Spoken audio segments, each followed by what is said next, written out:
रमेश और सुरेश अपनी गाड़ी से अजमेर से जयपुर अपने घर जा रहे थे। 2 घंटे का रास्ता था। रास्ते में उसे एक लड़की लिफ्ट मांगते हुए नजर आती है। रमेश उसे लिफ्ट देता है। वो लड़की भी जयपुर जा रही थी। लड़की का नाम निशा होता है। सुरेश पूछता है कि आप क्या करती हो?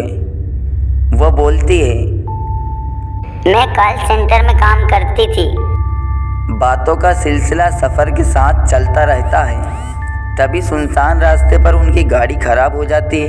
अनजान रास्ता जहां मदद की कोई उम्मीद नहीं थी। तभी लड़की बोलती है, यहाँ नज़दीक ही उसके चाचा की हवेली है और वो वहीं रुकने की सोचते हैं। जंगल के रास्ते से होकर उस हवेली में पहुंचना था। झिंगुर और कुत्तों के रोने की आवाज़ वातावरण को डरावना बना रही थी। वो हवेली पहुंच जाते हैं। वहां खाने पीने का इंतज़ाम बहुत बढ़िया था। खाने के बाद वो लोग सो जाते हैं। सुबह होने पर वो जैसे ही जागते हैं तो देखते हैं वो हवेली तो खंडर है, पर सोचते हैं वो लड़की कहाँ पर है। वहाँ से एक आदमी गुजर रहा होता है। उसको रोककर पूछते हैं कि आखिर ये जगह कौन सी है। वो आदमी बोलता है कि आप लोग भी शिकार हो गए लगता है। सुरेश बोलता है, क्या मतलब? वो आदमी बोलता है, आज से 300 साल पहले इस हवेली पर खून पीने वाले पिशाच का राज था।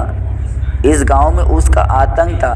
एक दिन एक साधु उस गांव में आया था। गांव वाले उस साधु को अपनी परेशानी बताते हैं। वो महल जाकर उस राक्षस को चुनौती देता है और उस राक्षस को अपने तंत्र मंत्र से हरा देता है और हवेली के आंगन में जिंदा दफना देता है। वो लड़की उस पिशाच की बेटी है जो अपने पिता की मुक्ति के लिए कोशिश कर रही है।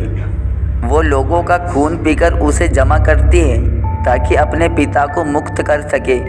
उन दोनों की कब्र हवेली में है। इस हवेली को जलाकर ही उनकी आत्मा को मुक्त कर सकते हैं। रमेश अपने गले में काटे हुए के निशान को देखता है और अपनी गाड़ी से पेट्रोल निकालकर हवेली पर छिड़क देता है। फिर आग लगाकर हवेली को नष्ट कर देता है। इसके बाद दोनों अपने घर आते हैं। पर ये क्या, वो उस पिशाच और उसकी बेटी को अपने घर में पाते हैं। ये पिशाच तो वही था जिसने उन दोनों को कहानी सुनाई थी। वो दोनों बहुत डर जाते हैं। जैसे ही पिशाच उनकी तरफ हमला करते हैं, रमेश और सुरेश एकदम पीछे हट जाते हैं और बाहर भागने लगते हैं। भागते भागते एक मंदिर में पहुंच जाते हैं जहां वो आत्मा नहीं आ सकती थी। वहां के पंडित उन आत्माओं को कैद कर लेते थे। वो दोनों पूरी बात पंडित को बताते हैं। पंडित कहता है, तुमने हवेली जला तो दी पर उनकी लाशें नहीं जल पाई थी। वो उनकी चाल थी ताकि नया ठिकाना बन सके। अब ये दोनों आत्माएं कैद हैं, डरो मत। इसी तरह उन दोनों दोस्तों का उस खूनी पिशाच और उसकी बेटी से पीछा छूटता है।